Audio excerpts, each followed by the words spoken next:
ਸਵਾਗਤ ਹੈ ਜੀ ਤੁਹਾਡਾ ਆਪਣੇ YouTube ਚੈਨਲ ਚੰਗੀਆਂ ਗੱਲਾਂ 'ਤੇ। ਅੱਜ ਦੀ ਆਡੀਓ ਹੈ ਵੱਡੀ ਸੋਚ ਦਾ ਵੱਡਾ ਜਾਦੂ, ਭਾਗ ਨੰਬਰ 2, ਬਹਾਨੇਬਾਜ਼ੀ ਦਾ ਇਲਾਜ ਕਰਾਓ। ਕਿਉਂਕਿ ਸਫਲਤਾ ਦਾ ਸੰਬੰਧ ਲੋਕਾਂ ਨਾਲ ਹੈ, ਇਸ ਲਈ ਸਫਲ ਹੋਣ ਲਈ ਇਹ ਜ਼ਰੂਰੀ ਹੈ ਕਿ ਤੁਸੀਂ ਲੋਕਾਂ ਨੂੰ ਚੰਗੀ ਤਰ੍ਹਾਂ ਸਮਝ ਲਵੋ। ਜੇਕਰ ਤੁਸੀਂ ਲੋਕਾਂ ਨੂੰ ਧਿਆਨ ਨਾਲ ਦੇਖੋਗੇ ਤਾਂ ਤੁਸੀਂ ਉਹਨਾਂ ਤੋਂ ਇਹ ਸਿੱਖ ਸਕਦੇ ਹੋ ਕਿ ਜ਼ਿੰਦਗੀ ਵਿੱਚ ਕਿਵੇਂ ਸਫਲ ਹੋਇਆ ਜਾ ਸਕਦਾ ਹੈ, ਅਤੇ ਇਹ ਸਿੱਖਣ ਤੋਂ ਬਾਅਦ ਤੁਸੀਂ ਇਸ ਨੂੰ ਆਪਣੇ ਜੀਵਨ ਵਿੱਚ ਵੀ ਉਤਾਰ ਸਕਦੇ ਹੋ। ਹੁਣੇ ਹੀ ਬਿਨਾਂ ਦੇਰ ਕੀਤੇ ਲੋਕਾਂ ਦਾ ਅਧਿਐਨ ਗਹਿਰਾਈ ਨਾਲ ਕਰੋ, ਅਤੇ ਜਦੋਂ ਤੁਸੀਂ ਇਸ ਤਰ੍ਹਾਂ ਕਰੋਗੇ ਤਾਂ ਤੁਸੀਂ ਦੇਖੋਗੇ ਕਿ ਅਸਫਲ ਲੋਕਾਂ ਦੇ ਦਿਮਾਗ ਨੂੰ ਇੱਕ ਭਿਆਨਕ ਬਿਮਾਰੀ ਹੁੰਦੀ ਹੈ। ਇਸ ਨੂੰ ਅਸੀਂ ਬਹਾਨੇਬਾਜ਼ੀ ਦਾ ਨਾਂ ਦੇ ਸਕਦੇ ਹਾਂ।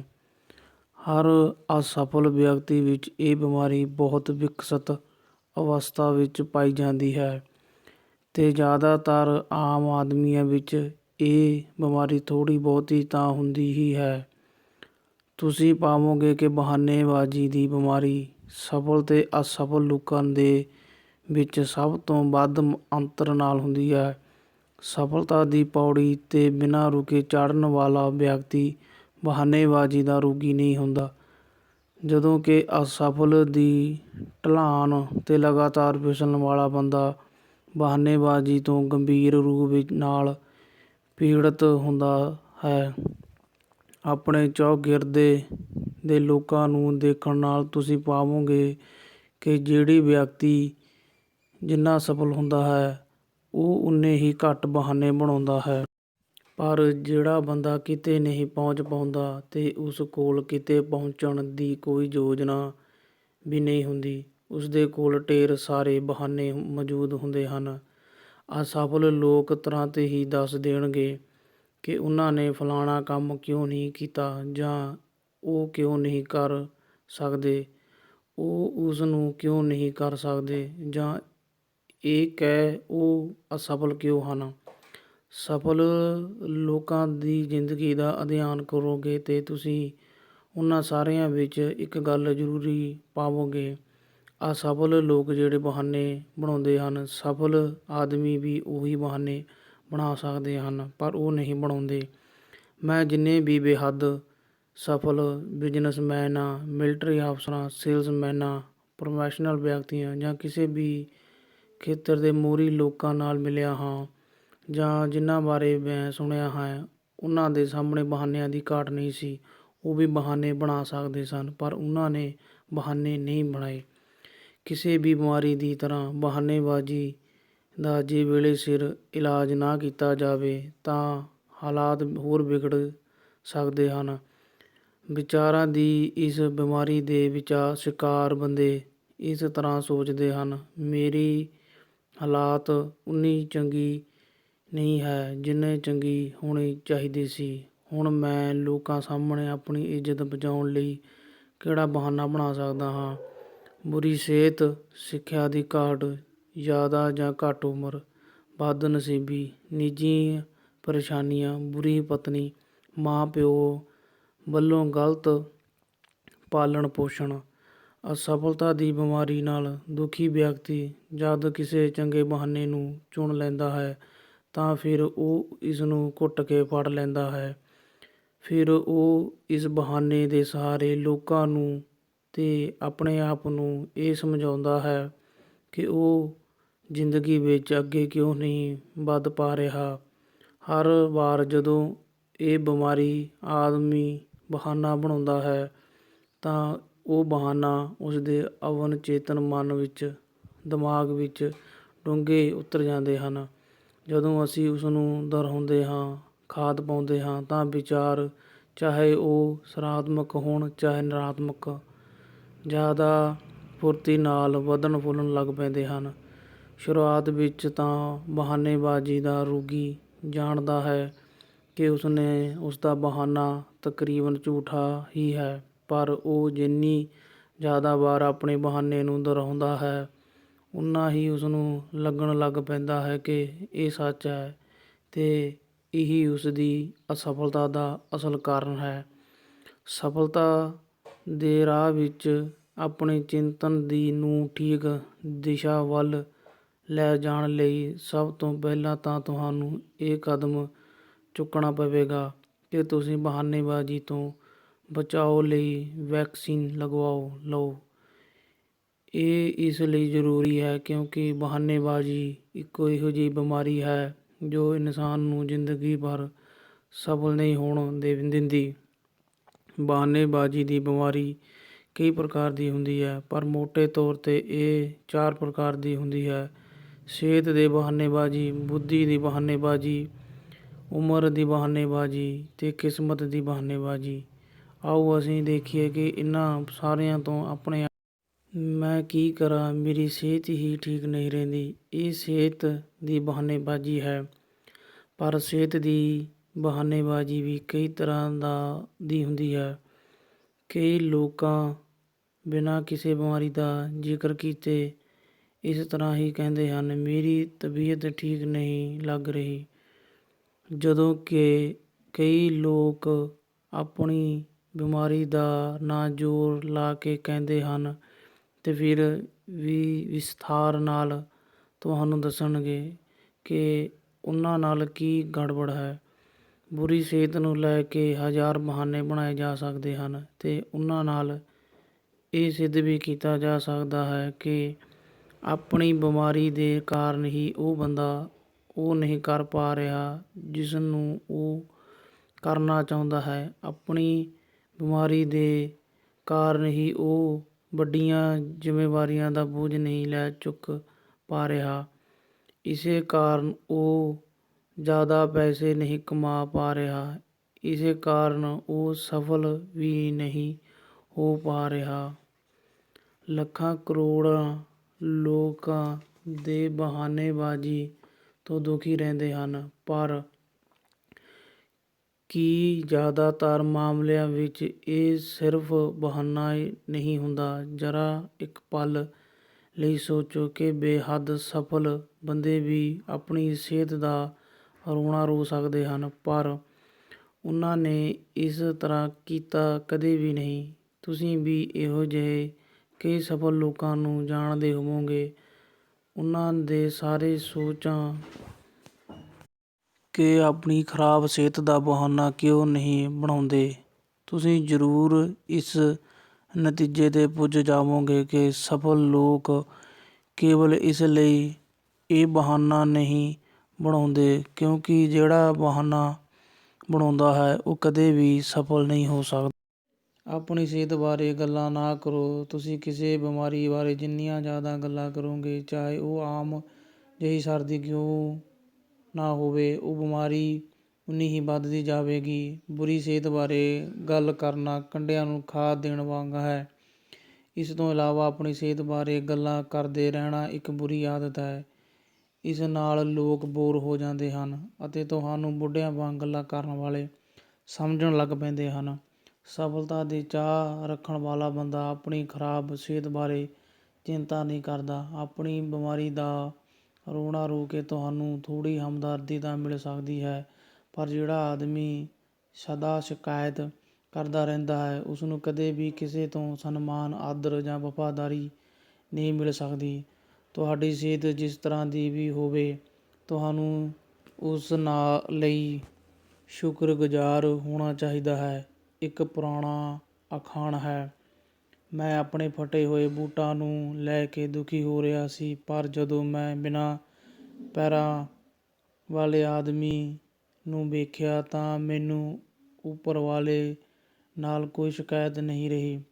ਦੁਖੀ ਹੋਣ ਦੀ ਬਜਾਏ ਮੈਂ ਸ਼ੁਕਰਗੁਜ਼ਾਰ ਹੋ ਗਿਆ, ਇਸ ਗੱਲ 'ਤੇ ਸ਼ਿਕਾਇਤ ਕਰਨ ਦੀ ਬਜਾਏ ਕਿ ਤੁਹਾਡੀ ਸਿਹਤ ਵਿੱਚ ਕੀ ਚੰਗਾ ਨਹੀਂ ਹੈ। ਤੁਹਾਨੂੰ ਇਸ ਬਾਰੇ ਖੁਸ਼ ਅਤੇ ਸ਼ੁਕਰਗੁਜ਼ਾਰ ਹੋਣਾ ਚਾਹੀਦਾ ਹੈ, ਤੁਹਾਡੀ ਸਿਹਤ ਵਿੱਚ ਕੀ ਚੰਗਾ ਹੈ। ਜੇਕਰ ਤੁਸੀਂ ਸ਼ੁਕਰਗੁਜ਼ਾਰ ਹੋਵੋਗੇ ਤਾਂ ਤੁਸੀਂ ਕਈ ਅਸਲੀ ਬਿਮਾਰੀਆਂ ਤੋਂ ਬਚ ਪਾਓਗੇ। ਆਪਣੇ ਆਪ ਨੂੰ ਇਹ ਆਮ ਕਰਕੇ ਯਾਦ ਦਿਲਾਓ, ਜੰਗ ਲੱਗਣ ਤੋਂ ਚੰਗਾ ਹੈ ਘਿਸ ਜਾਣਾ। ਤੁਹਾਨੂੰ ਜ਼ਿੰਦਗੀ ਮਿਲੀ ਹੈ, ਇਸ ਨੂੰ ਬਰਬਾਦ ਨਾ ਕਰੋ। ਜ਼ਿੰਦਗੀ ਜਿਉਣ ਦੀ ਬਜਾਏ ਜੇਕਰ ਤੁਸੀਂ ਫਿਕਰ ਕਰਦੇ ਰਹੋਗੇ ਤਾਂ ਤੁਸੀਂ ਛੇਤੀ ਹੀ ਕਿਸੇ ਹਸਪਤਾਲ ਵਿੱਚ ਭਰਤੀ ਨਜ਼ਰ ਆਓਗੇ। ਬੁੱਧੀ ਦਾ ਬਹਾਨੇਬਾਜ਼ੀ ਜਾਂ ਮੇਰੇ ਕੋਲ ਉਨੀ ਬੁੱਧੀ ਨਹੀਂ ਹੈ ਬਹੁਤ ਹਰਮਨ ਪਿਆਰਾ ਬਹਾਨਾ ਹੈ।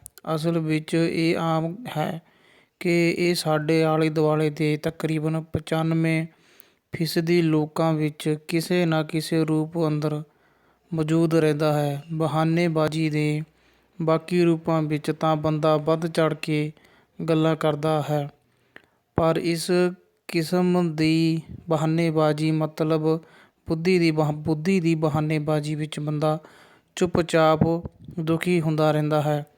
ਜ਼ਿਆਦਾਤਰ ਲੋਕ ਦੂਜਿਆਂ ਦੇ ਸਾਹਮਣੇ ਇਹ ਮੰਨਣ ਨੂੰ ਤਿਆਰ ਨਹੀਂ ਹੁੰਦੇ ਕਿ ਉਹਨਾਂ ਵਿੱਚ ਲੋੜੀਂਦੀ ਬੁੱਧੀ ਜਾਂ ਸਿਆਣਪ ਸਮਝ ਨਹੀਂ ਹੈ, ਪਰ ਉਹ ਅੰਦਰੋਂ ਇਹ ਗੱਲ ਮਹਿਸੂਸ ਕਰਦੇ ਹਨ।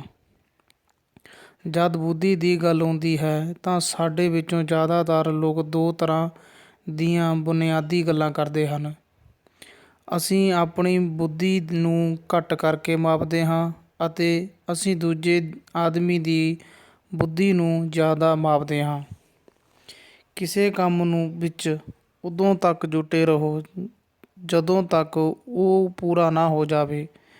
ਇਹ ਅਸਲੀ ਵਿੱਚ ਪਤੇ ਦੀ ਗੱਲ ਹੈ। ਆਲਸੀ ਬੁੱਧੀ ਕਿਸ ਕੰਮ ਦੀ ਆਮ ਕਰਕੇ ਕੰਮ ਵਿੱਚ ਰੁੱਝੇ ਰਹਿਣ ਵਾਲਾ ਬੰਦਾ ਉਸ ਬੁੱਧੀਮਾਨ ਤੇ ਪ੍ਰਤਿਭਾਸ਼ਾਲੀ ਬੰਦੇ ਕੋਲੋਂ ਜ਼ਿਆਦਾ ਸਫਲ ਹੁੰਦਾ ਜਿਹੜਾ ਕੋਈ ਕੰਮ ਨਹੀਂ ਕਰਦਾ।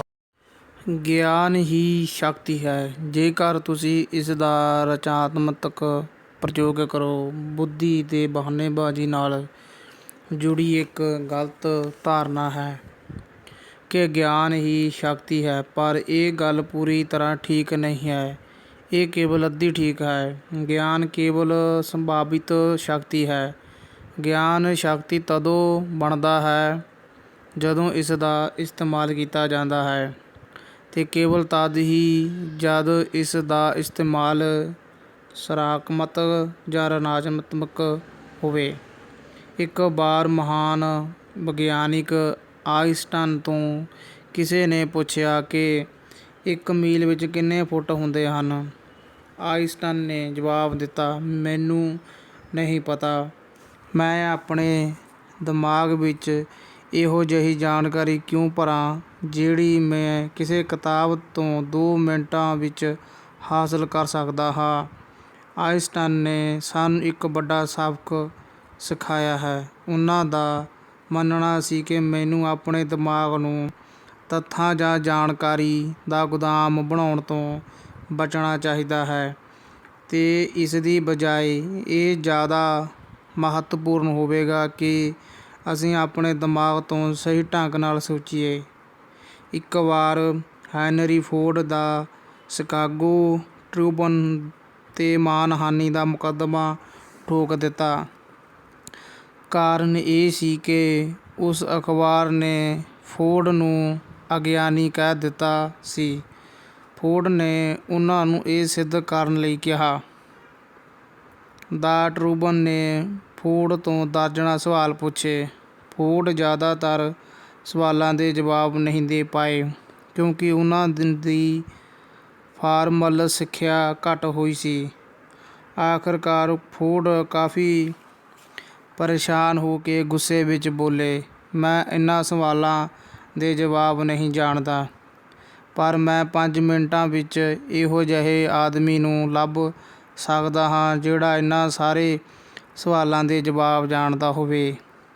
ਹੈਨਰੀ ਫੋਰਡ ਨੇ ਫਾਲਤੂ ਦੀ ਜਾਣਕਾਰੀ ਹਾਸਲ ਕਰਨ ਵਿੱਚ ਕਦੇ ਰੁਚੀ ਨਹੀਂ ਸੀ ਲਈ।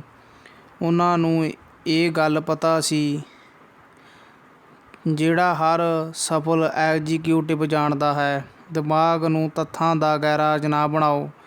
ਇਹ ਜਾਣਕਾਰੀ ਰੱਖੋ ਕਿ ਜਾਣਕਾਰੀ ਕਿੱਥੋਂ ਪ੍ਰਾਪਤ ਹੋ ਸਕਦੀ ਹੈ। ਬੁੱਧੀ ਦੀ ਬਹਾਨੇਬਾਜ਼ੀ ਦੇ ਇਲਾਜ ਲਈ 3 ਤਰੀਕੇ। ਆਪਣੀ ਬੁੱਧੀ ਨੂੰ ਕਦੇ ਘੱਟ ਕਰਕੇ ਨਾ ਮਾਪੋ ਤੇ ਦੂਜਿਆਂ ਦੀ ਬੁੱਧੀ ਨੂੰ ਕਦੇ ਲੋੜ ਤੋਂ ਵੱਧ।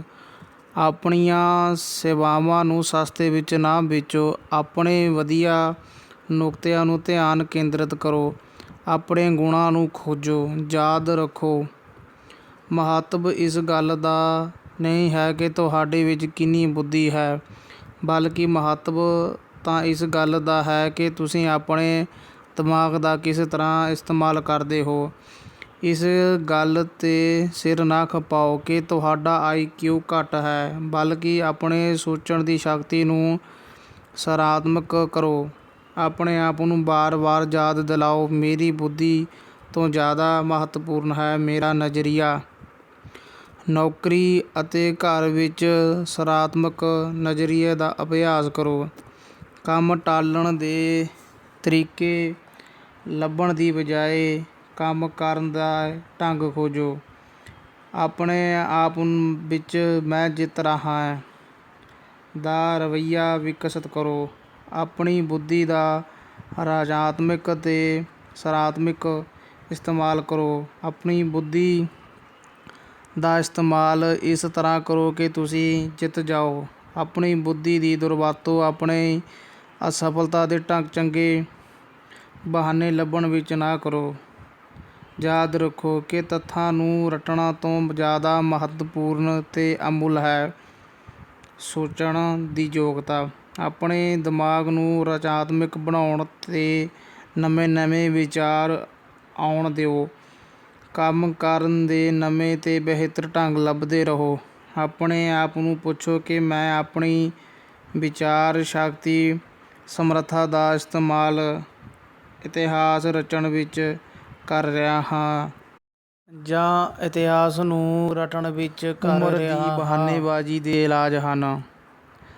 ਆਪਣੀ ਵਰਤਮਾਨ ਉਮਰ ਬਾਰੇ ਸਕਾਰਾਤਮਕ ਸੋਚ ਰੱਖੋ। ਇਹ ਸੋਚੋ, ਮੈਂ ਹੁਣੇ ਵੀ ਜਵਾਨ ਹਾਂ।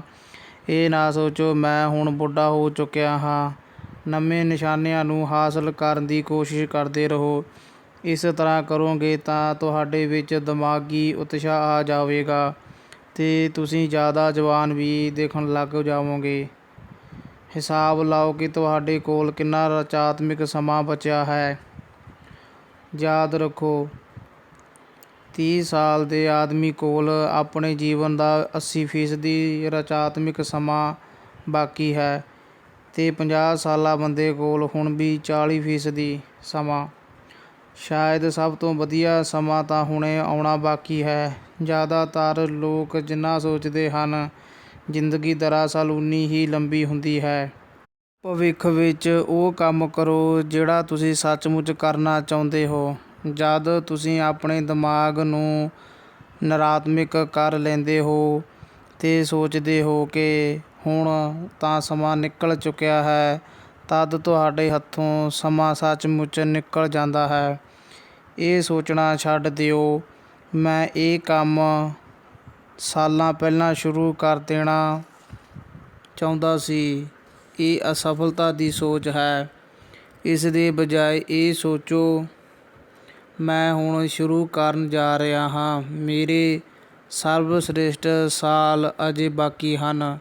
ਸਫਲ ਲੋਕ ਇਸੇ ਢੰਗ ਨਾਲ ਸੋਚਦੇ ਹਨ। ਕਿਸਮਤ ਦੀ ਬਹਾਨੇਬਾਜ਼ੀ ਨੂੰ 2 ਤਰੀਕਿਆਂ ਨਾਲ ਜਿੱਤੋ। ਕਾਰਨ ਅਤੇ ਨਤੀਜੇ ਦੇ ਨਿਯਮ ਨੂੰ ਸਵੀਕਾਰ ਕਰੋ। ਜਦ ਤੁਹਾਨੂੰ ਲੱਗੇ ਕਿ ਕੋਈ ਬੰਦਾ ਖੁਸ਼ਕਿਸਮਤ ਹੈ ਤਾਂ ਜ਼ਰਾ ਗੌਰ ਨਾਲ ਦੇਖੋ।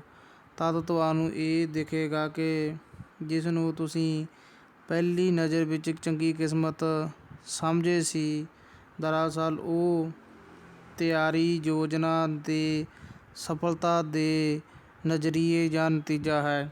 ਇਸੇ ਤਰ੍ਹਾਂ ਕਿਸੇ ਬੰਦੇ ਦੀ ਬਦਕਿਸਮਤੀ ਨੂੰ ਗੌਰ ਨਾਲ ਦੇਖੋ, ਤੁਹਾਨੂੰ ਉਸ ਪਿੱਛੇ ਵੀ ਕੁਝ ਕਾਰਨ ਮਿਲਣਗੇ। ਜਨਾਬ, ਸਫਲ ਨੂੰ ਜਦ ਝਟਕਾ ਲੱਗਦਾ ਹੈ ਤਾਂ ਉਹ ਉਸ ਤੋਂ ਕੁਝ ਸਿੱਖਦੇ ਹਨ ਅਤੇ ਉਸ ਤੋਂ ਮੁਨਾਫਾ ਚੁੱਕਦੇ ਹਨ, ਪਰ ਜਦ ਜਨਾਬ ਅਸਫਲ ਹਾਰਦੇ ਹਨ ਤਾਂ ਉਹ ਆਪਣੀ ਅਸਫਲਤਾ ਤੋਂ ਕੁਝ ਨਹੀਂ ਸਿੱਖਦੇ ਅਤੇ ਬਹਾਨੇ ਬਣਾਉਂਦੇ ਰਹਿੰਦੇ ਹਨ। ਕਦੇ ਵੀ ਦਿਨੇ ਸੁਪਨੇ ਨਾ ਦੇਖੋ। ਆਪਣੀ ਦਿਮਾਗੀ ਊਰਜਾ ਨੂੰ ਇਹੋ ਜਿਹੇ ਸੁਪਨਿਆਂ ਨੂੰ ਦੇਖਣ ਵਿੱਚ ਜ਼ਾਇਆ ਨਾ ਕਰੋ ਜਿਸ ਵਿੱਚ ਬਿਨਾਂ ਮਿਹਨਤ ਦੇ ਸਫਲਤਾ ਹਾਸਲ ਕੀਤੀ ਜਾ ਸਕਦੀ ਹੈ। ਅਸੀਂ ਕਿਸਮਤ ਦੇ ਸਹਾਰੇ ਸਫਲ ਨਹੀਂ ਹੁੰਦੇ। ਸਫਲਤਾ ਉਹਨਾਂ ਚੀਜ਼ਾਂ ਨੂੰ ਕਾਰਨ ਆਉਂਦੀ ਹੈ ਅਤੇ ਉਹਨਾਂ ਸਿਧਾਂਤਾਂ ਵਿੱਚ ਮਹਾਰਤ ਹੋਣ ਨਾਲ ਮਿਲਦੀ ਹੈ ਜਿਹੜੇ ਸਫਲਤਾ ਵਿੱਚ ਸਹਾਈ ਹੁੰਦੇ ਹਨ। ਪ੍ਰਮੋਸ਼ਨ, ਜਿੱਤ, ਜੀਵਨ ਦੀਆਂ ਚੰਗੀਆਂ ਚੀਜ਼ਾਂ ਵਿੱਚ ਕਿਸਮਤ ਦਾ ਸਹਾਰਾ ਨਾ ਲਓ। ਕਿਸਮਤ ਨਾਲ ਇਹ ਚੀਜ਼ਾਂ ਨਹੀਂ ਮਿਲਦੀਆਂ। ਇਸ ਦੀ ਬਜਾਏ ਤੁਸੀਂ ਆਪਣੇ ਆਪ ਵਿੱਚ ਇਹੋ ਜਿਹੇ ਗੁਣਾਂ ਦਾ ਵਿਕਾਸ ਕਰੋ ਕਿ ਤੁਸੀਂ ਸੱਚਮੁੱਚ ਇੱਕ ਜੇਤੂ ਬਣ ਜਾਓ। ਆਡੀਓ ਚੰਗੀ ਲੱਗੀ ਹੋਵੇ ਚੰਗੀਆਂ ਗੱਲਾਂ YouTube ਚੈਨਲ ਨੂੰ ਸਬਸਕ੍ਰਾਈਬ ਕਰੋ। ਧੰਨਵਾਦ ਜੀ।